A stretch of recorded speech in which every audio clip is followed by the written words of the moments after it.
ఎందుకన్న మాట అంటే వీళ్ళకి ఏది వీళ్ళకి ఆయనకి నేనేం చెప్పారంటే ఘనపాటి గారికి ఆయన నా ముఖం నేను ఆవేశంతో రగిలిపోయాను. ఘనపాటి గారు అంటే మీరు తీసుకోండి మానేయండి, ఆవేశంతో రగిలే విషయం అయితే లేదు. ఈ ఆవేశంతో రగాల్సిన పని నాకు లేదు. నేను ఇంతకంటే పెద్ద పెద్ద విమర్శలు యుద్ధాలు తీసేవాడిని అని చెప్పి నేనే ఆవేశంతో రగలను. మీరు ముఖం అని అన్నందుకు నాకు నవ్వచ్చు, అందుకని వీళ్ళు కూడా అన్నాను అంతే. దానికి నేను ఏదో రగిలిపోయాను, నేను రగిలిపోతూ ఏది చెప్పలేదు. వీళ్ళు కూడా రండి, ఆదిశంకర్లు రండి, రామానుజులు రండి, వాళ్ళంతా చెప్పారండి, వాళ్ళు మీకు తెలియదేమో అని చెప్తున్నాను నేను. మీ ముఖం అనడం సంస్కారం కాదు. అయితే నేను ఒక మాట చెప్పాను, మయేన పాత్రైన సత్యస్యాపి హితం ముఖం అని ఈశావాస్య ఉపనిషత్తులోని శ్లోకం నేను చెప్పాను. ఏమన్నా మీ మొహం చాలా వెలిగిపోతుంది, ఓకే నా మొహం బ్యాడ్గా ఉంది, కానీ మీ ముఖం బంగారంలో తలతల మెరుస్తుంది, కానీ ఆ సత్యాన్ని అడ్డు అని చెప్పండి. ఇంత సెటర్ అర్థం కలగడానికి ఆయన అర్థం కాకుండా ఆయన ఏం చెప్పాడంటే సత్యానికి అడ్డు ఉన్నాను ఒప్పేసుకోవడం అనిపిస్తుంది నాకు. నేను సత్యానికి అడ్డు లేదండి, నేను అలా ఉంటాను అడ్డు, నేను సత్యం అంటే చెప్తాను, చూస్తాను, అదే చెప్తాను అని చెప్తే బాగుండేది. ఆయన ఏం చెప్పాడంటే నా మొహం ఎందుకు మెరుస్తుందంటే, ఎందుకు అందంగా ఉందంటే నేను బొట్టు పెట్టుకున్నాను కాబట్టి, ఒకసారి కావాలంటే మీరు ఒకసారి చూపించారు దాన్ని, వారు ఏం చెప్పారు. వీడియో ఈయన చెప్పేది నిజాల 9.18 మొదలు పెట్టాడు ఆయన, మీ ముఖం రగిలిపోయారని అవన్నీ అక్కర్లేదు కానీ 9.42 చూడండి. నేను కూడా బొట్టు పెట్టుకుని భస్మధారణ చేస్తే నా మొహం మెరిసిపోయేదంట. మీరు ధరించినట్టే మీరు కూడా భస్మధారణ చేసి బొట్టు పెట్టుకున్నట్టే మీ మొహం కూడా తగ మెరిసేదే, దృష్టిలో పెట్టుకోండి. మీరు బొట్టు పెట్టుకుని ఉంటే కనుక నేను మీ ముఖం అనేవాడిని కాదు, నేను అనదు. అందుకే బొట్టు పెట్టుకోని వాళ్ళ మీద ఈ దుష్ప్రచారం ఈయన ఒక్కడే కాదండి, చాలా మంది మనకు వీడియోలు పెట్టేవాళ్ళు కింద బొట్లు ఎందుకు పెట్టుకోలేదు నన్ను అడిగేవాడు చాలా మంది. బొట్టు పెట్టుకోకపోతే బొట్టు పెట్టుకుంటారంట ఆయన అండంట, బొట్టు పెట్టుకోకపోతే మీ ముఖం అంటాడంట. మరొకసారి వారికి చాలా మందికి గురించి మీ ముఖం అంటాడు ఆయన ఘనపాటి వారు అని నాకు చాలా ముచ్చటగా ఉంది.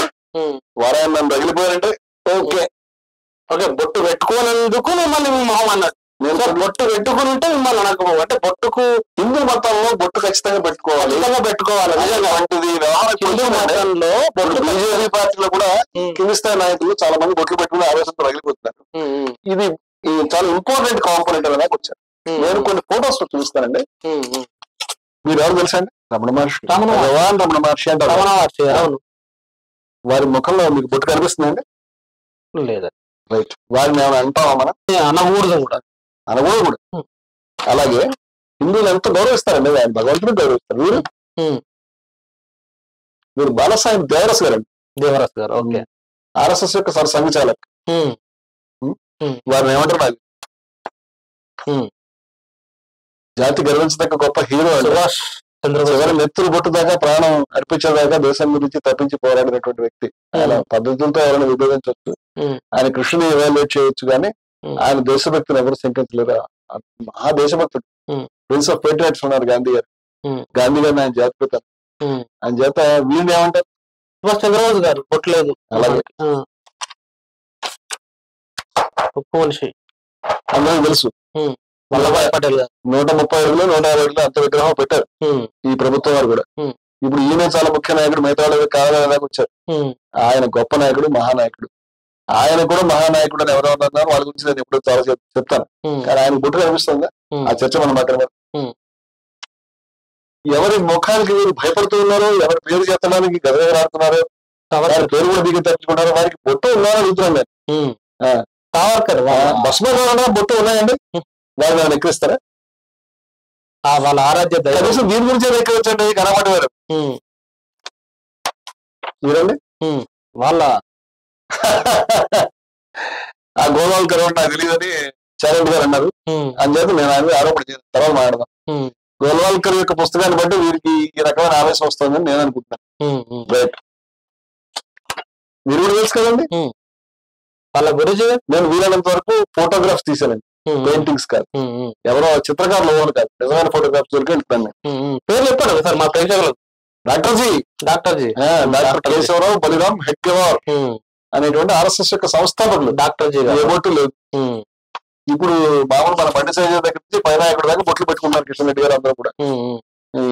ఈయన పరమహంస యోగానంద ప్రతిష్ట కలిగిన వారు హిందూ మతంలో వీరుడు. అరవిందో ఘోష్, అరవిందో అంటారు. అంతర్జాతీయంగా ఖ్యాతి కలిగినటువంటి యోగి అరవిందో ఎన్నో గొప్ప పుస్తకాలు రాశాడు. గొప్ప ఫిలాసఫీని ప్రతిపాదించాడు మహానుభావుడు పాండిచేరిలో. ఆయన ప్రతిష్ట ఎంతో చాలా గొప్ప ప్రతిష్ట. స్వామి వివేకానంద వీరి గురించి మనం ఏమైనా అనగలుగుతావా?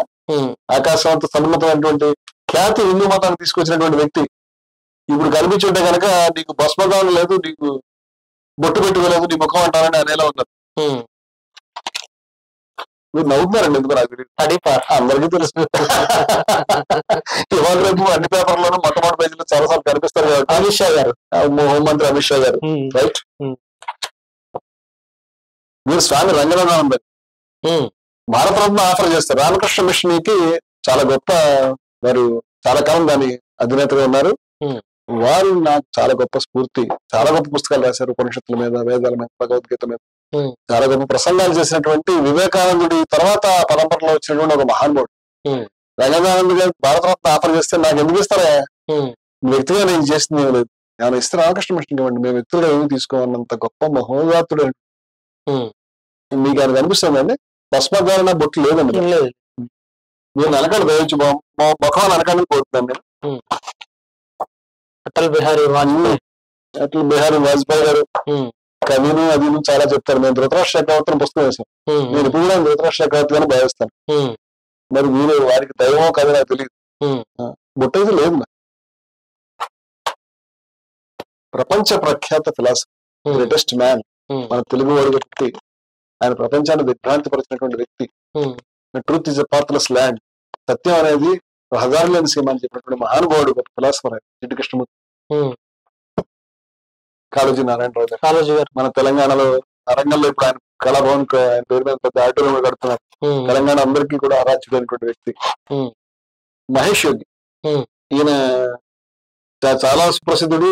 బీటిల్స్ కూడా హిందూ మతంలో తీసుకొచ్చాడు. మహేష్ యోగికి జట్యోగి అని పేరు ఉండేది, జట్యమానుడు చాలా ప్రసిద్ధుడు. ఆయన శిష్య పరంపరలో ఇప్పుడు నాకు తెలిసి రవిశంకర్ గురూజీ గారు వాళ్ళంతా కూడా శిష్యులే. రిషి ప్రభాకర్ కూడా ఈయన శిష్యుడే. రవిశంకర్ గురూజీ గారు చెప్పారు. రవిశంకర్ గారు ఆర్ట్ ఆఫ్ లివింగ్ బొట్టయితే పెట్టుకోలేదండి, చాలా డేంజర్. గణపాటి గారు కొంచెం కనిపించండి చెప్పాలి, మీరు ఉన్నారు కాబట్టి.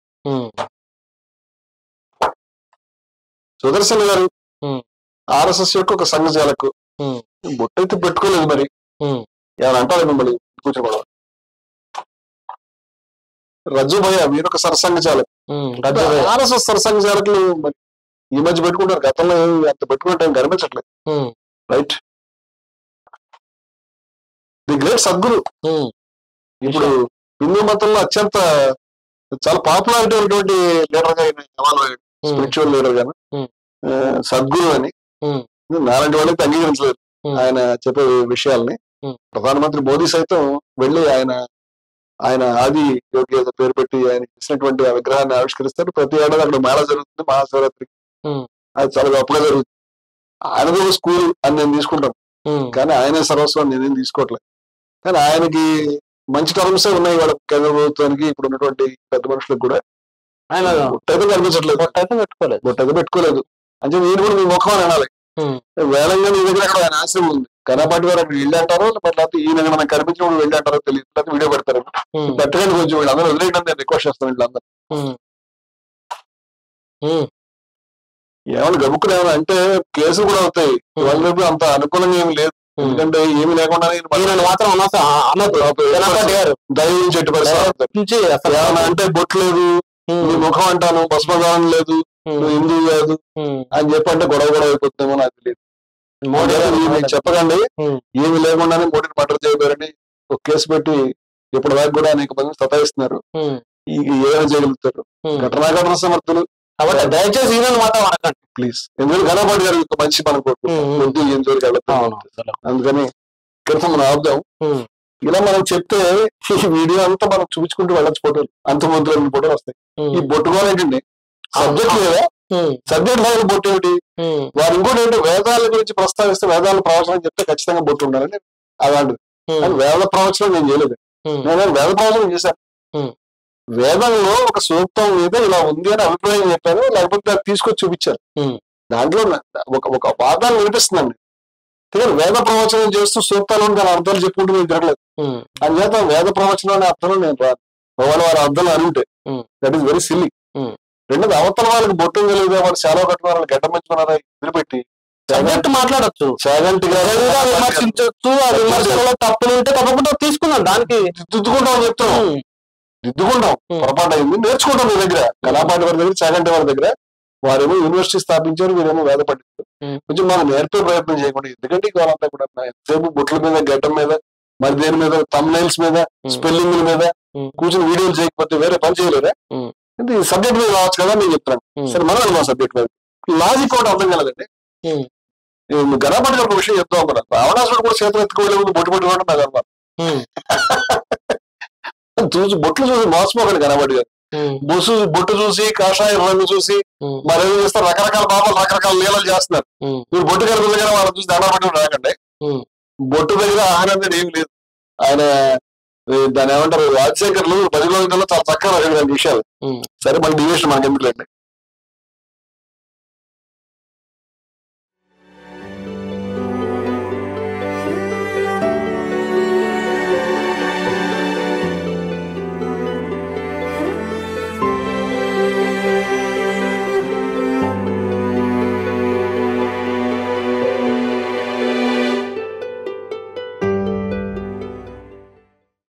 మీ ఆలోచనల్ని మరింత సంపద్వంతం చేయగల ఈ పుస్తకాల్ని మీరు చదివారా? ప్రతులకు జై భారత్ పబ్లికేషన్స్ 9848030089.